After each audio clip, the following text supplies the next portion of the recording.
We have retrofitted a cluster to the BMW F10. Now we're trying to retrofit a 6WA instrument cluster to a F30, the free series.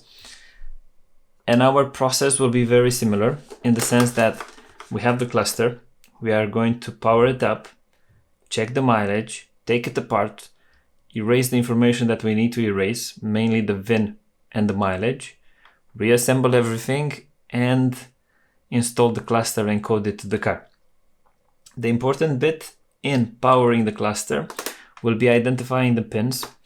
I have my notes and the shortcut is pin number 7 and 8 goes to the ground. Pin number 1 and 2, they will go to the power.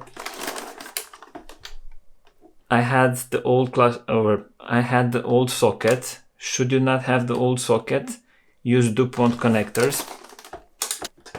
Once you have identified the pins, but saying that, let me check if you are able to see the pins. Yeah, so the pins are clearly labeled inside, and it will be easy for you guys to use the DuPont connectors. Okay, we have a connection to the back of the cluster. We get 12 volt to power it up. You'll see the cluster starting to move a little bit, and we use the only physical button that it has to see the mileage. It's good we have communication. It's good to take note of that mileage to make sure that our reader is able to communicate properly with the chip. And we will be redoing this process once we have finished with the reading, writing and erasing of that memory chip, to make sure that we have erased, or some guys will call it virginized, the cluster.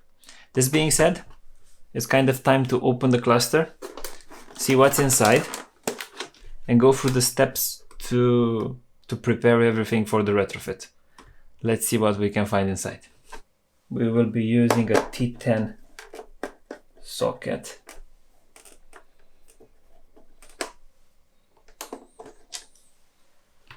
It's a very good idea when you are buying this type of instrument cluster to make sure that the security seal is still intact, in the sense that nobody has attempted to erase the information on your cluster, because there might be some clusters 2016 and onwards with a different type of chip inside, and those ones will be harder to erase. So if someone tried to erase it and failed, you might have a little bit more work to do. And also, if their soldering wasn't very good, your cluster might be damaged. So, similar assembly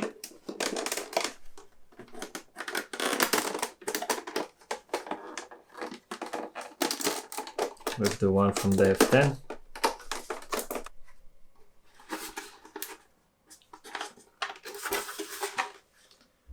One of the parts. Let me show to the camera this cluster. It's quite a nice cluster. It will look nice on that F30. Let's see what we have on the back.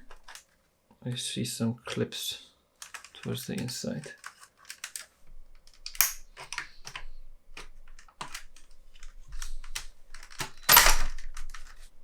Doesn't want to cooperate with me.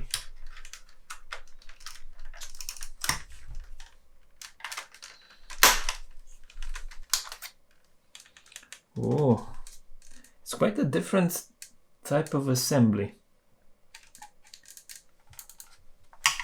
Let me try to show to the camera. This one, when it comes apart,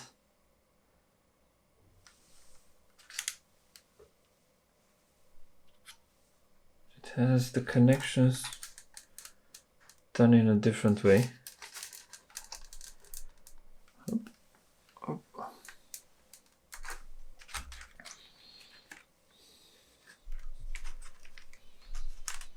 showing it to the second camera. Okay, let's find our EEPROM. Let's see where it is. And let's hope that we don't need to remove the needles. That is a little bit more complicated to do. And I found the EEPROM. It's that one over there. This is our board. And here is the EEPROM that we need to remove in order to erase the information.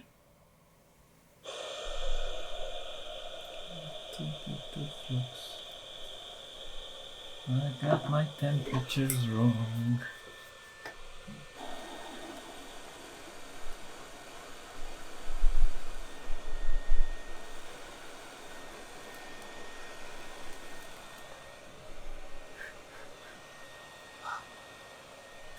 So 450 was the winning temperature for this one.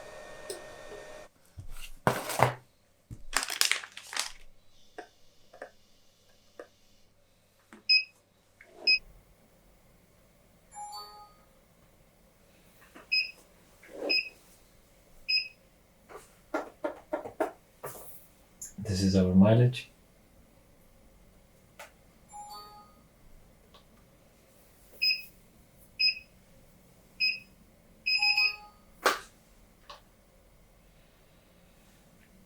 The new mileage.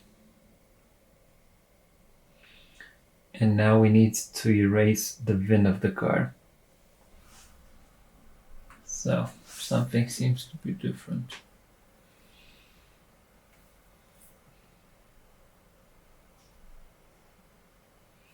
So at this point in time, we can conclude that the position of the VIN is different from the F10.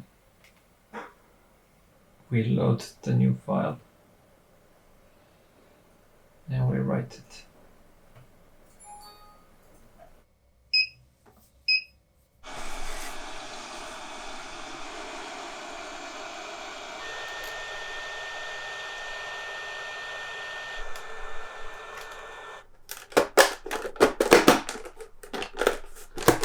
Let's give it some power and see what happens.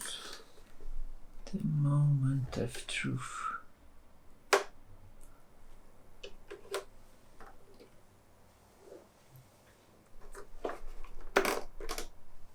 Yay!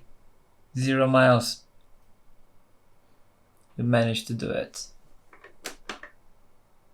Next thing will be the coding on the car, and hopefully I cleared the VIN from all the locations and we will be able to make it work. That's all for this video. See you in the next one.